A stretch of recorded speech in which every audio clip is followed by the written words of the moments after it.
So you want to do Turo, or you already have a Turo fleet, but you want to make this business more passive. Well, there are a few ways that you can go about doing this, and today we're going to be breaking it down. So the first method of pacifying your Turo fleet is to do what I do, which is to utilize remote key exchanges and lockboxes. Now, this is not a truly passive business model. Instead, I like to describe this as a semi-passive business model.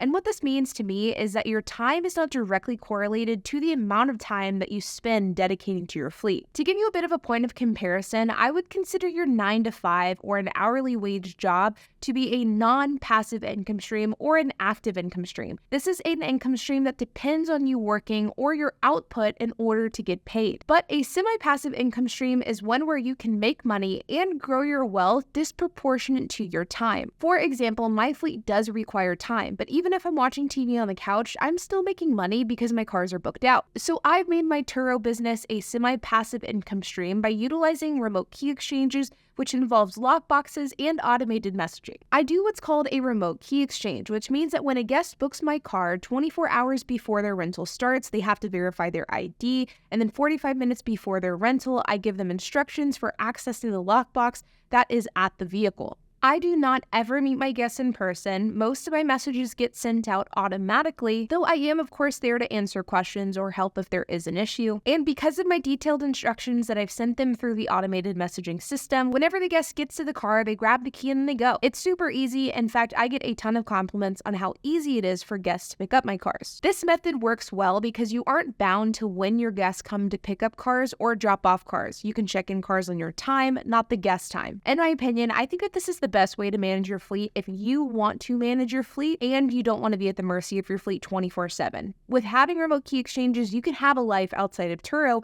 and you can still keep your cars rented extremely consistently. In my opinion, I think that this is the best way to run a Turo fleet in a semi-passive way and make a lot of money doing it. A second way that you can join Turo in a more passive way is through co-hosting, and this is actually one of the, if not the only way to get involved with Turo in a truly passive manner. Now, for those of you who aren't familiar with co-hosting, what co-hosting is whenever somebody manages your fleet and then an investor supplies the car. Let's say, for example, I'm a co-host and I have an investor out of Oklahoma who wants to be involved with Turo, but they don't want to actually manage their car. They could send me the car, I would manage it for them, and then we would split it. Some hosts split the profit, some hosts split their revenue. The exact way that you do this is up to your exact situation. But for the co-host, so the person managing the cars, this is a great way to grow your fleet if you don't have the cash to buy cars yourself. And from the investor's perspective, it can work out because they can have a car on Turo without having to manage it themselves. Now, contrary to the example that I just gave, I do not offer co-hosting, so I don't take investor cars. It's just not really something that I'm personally interested in doing. If you are interested in exploring co-hosting, I would be careful of which co-host you go with, because while there are a lot of great co-hosts out there are a lot of bad ones as well. For example, I know a great co-host out of Jacksonville, Florida. His name's Alvin, and not only is he a great co-host, but he has one of the largest fleets in the country. And last year, I had the opportunity to shadow him for a few days to see his operation. Alvin has over 200 cars, and most of them are vehicles that are owned by other people, and he manages the cars for his investors. So someone sends him a car, he lists it on his Turo profile, he manages it for the investor, and then they split the money. As a co-host, Alvin is responsible for storing cars, maintaining cars, guest communication, and basically everything regarding the day-to-day operations for the fleet, while the investor is responsible for paying for the insurance, the car payment, and also for the financial costs of the repairs. Alvin manages the fleet along with his team, who help with checking in and out cars, cleaning cars, transporting cars, delivering cars, and he also has a network of mechanics that help maintain and repair them. Now, I'm not saying that investing into a co-host is the right route. I think it depends specifically on you and your personal financial goals and what you're wanting to do with either your money or with Turo. I do not think that co-hosting is the end-all be-all solution for everybody who wants to get involved with Turo. But I think if you're interested in Turo and you know that you don't want to manage your fleet yourself, this is a good option. Now, if you're interested in checking out Alvin and his fleet,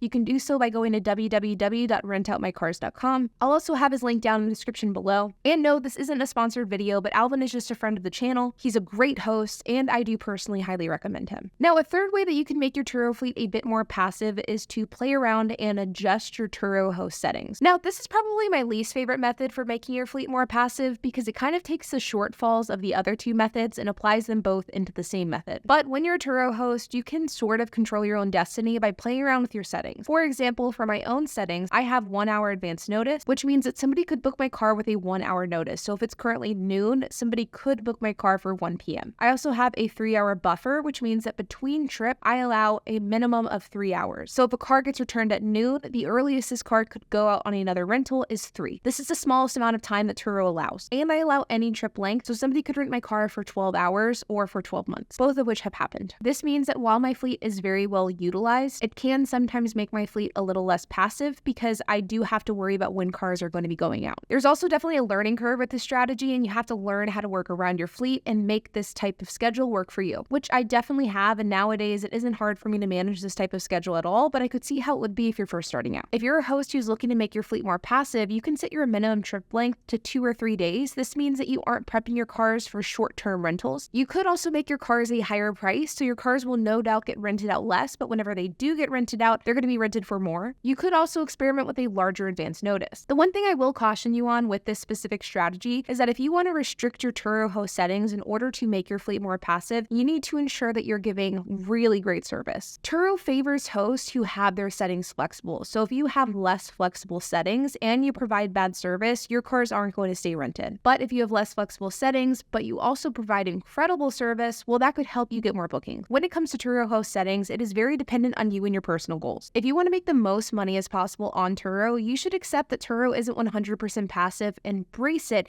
and have as much flexibility as possible with your settings. But on the flip side, if you're someone who does want to prioritize a work-life balance and you're okay with the fact that you won't be fully utilized, then playing around with your settings is perfectly fine. It's just important to have your expectations align with whatever you want out of your Turo fleet. Now, regardless of which one of these methods you choose, I have found that some of the best ways to turn an active fleet into a more passive fleet is to simply streamline your operations. And while this won't ever make your fleet 100% passive, it certainly does help. For example, making sure that your pickup and drop-off location is near the essentials like a gas station, car washes, or even possibly a mechanic shop. This saves you time getting your car ready between rentals. Another method is to make sure your Turo messages are clear, concise, and easy to understand. If you confuse, you lose, and in the world of Turo, if you confuse, you lose time. I try to make my messages incredibly easy to understand, very clearly outlining exactly what the guest needs to do and how. This means that less guests reach out to me for repetitive questions. FAQs can also be a great way to tackle this. Clearly outlining your FAQs, like your gas policy, your early or late return policies, or even your cleaning policy for all guests to see can save you a ton of time. Not only that, but how you write these things can also save you time. For example, I have found that guests tend to not read large paragraphs, and bullet points can oftentimes be more effective. And when it comes to making your fleet more passive, there's a lot of ways to do it. You just need to figure out what works for you. Like always, you guys, I hope that you enjoyed this video. If you have any questions, comments, if you have anything to add, I would love to hear it, so make sure to leave a comment down below. And while you guys are at it, make sure to hit the like button, hit the subscribe button, and hit the notification bell, and I will see you guys in the next video.